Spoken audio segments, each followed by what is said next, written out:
Presiden Amerika Serikat Donald Trump mengeluarkan 20 poin rencana untuk mengakhiri perang di jalur Gaza. Rencana itu diharapkan dapat membuka pintu bantuan logistik bagi warga Gaza yang dilanda krisis pangan. Kita akan bahas bersama dengan relawan Mercy Indonesia, Marissa Noriti. Assalamualaikum, selamat malam Mbak Marissa.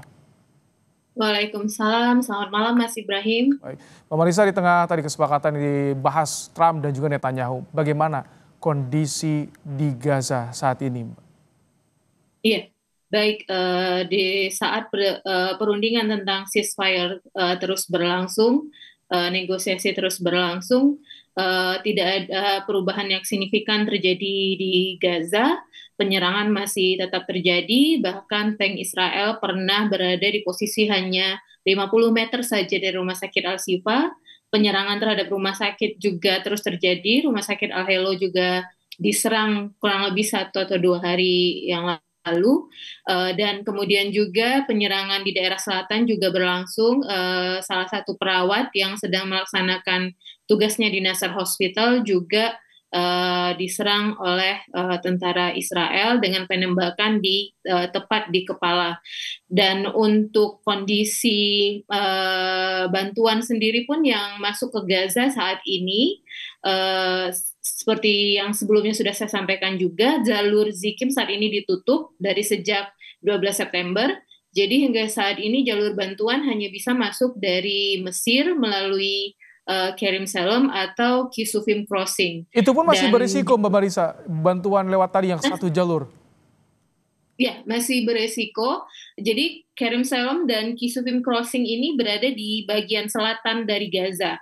Dan ketika organisasi internasional atau UN atau trader komersil lainnya ingin membawa bantuan dari selatan ke Gaza City, bagian yang ke utara, itu koordinasinya juga sangat sulit dan sering tidak disetujui oleh pihak Israel.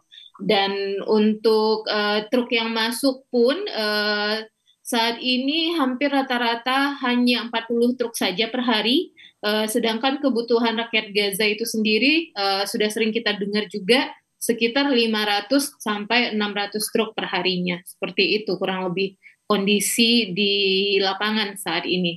Jadi artinya saat ini warga Gaza kendati tengah ada perundingan masih krisis pangan, masih kelaparan melanda di sana. Masih banyak warga Gaza yang makannya hanya 1 kali sehari dan itu pun dengan porsi sedikit, bukan porsi yang normal. Seperti itu, Mas Ibrahim. Jadi kalau misalkan menyalurkan bantuan, tantangan yang dihadapi termasuk dari relawan Mercy itu bagaimana sih? Ya, situasi keamanan, apalagi di area Gaza City, kita pernah melihat sendiri bahkan gudang yang digunakan untuk mempersiapkan paket-paket bantuan makanan itu milik NGO lokal itu juga diserang oleh Israel. Jadi sepertinya tidak ada sanksi internasional apapun atau perubahan apapun yang terjadi, walaupun sudah banyak organisasi dunia yang kredibel yang menyatakan bahwa famine terjadi di Gaza, kelaparan terjadi di Gaza, tetapi tidak ada aksi nyata untuk mengatasi hal ini. Bahkan untuk semacam makanan untuk mengatasi gizi buruk, peanut butter yang udah di fortified pun itu dilarang oleh Israel untuk memasuki Gaza. Seperti itu. Mbak Marissa, tadi Anda menyampaikan bahwa kondisi di sekitar rumah sakit Al-Shifa juga itu sangat rawan, sangat rentan, bahkan masih ada serangan. Bagaimana warga yang berada di sekitar rumah sakit? Ini kan wilayah aman seharusnya ya. Apakah mereka pindah atau seperti apa? Ya, biasanya ketika ada penyerangan seperti ini mereka akan meninggalkan rumahnya sementara, dan ketika melihat tank Israel sudah mundur, sniper sudah mundur, mereka akan kembali lagi ke rumahnya. Dan masih banyak juga warga yang di Gaza City atau Gaza Utara yang memilih bertahan karena pindah ke selatan pun itu tidak mudah.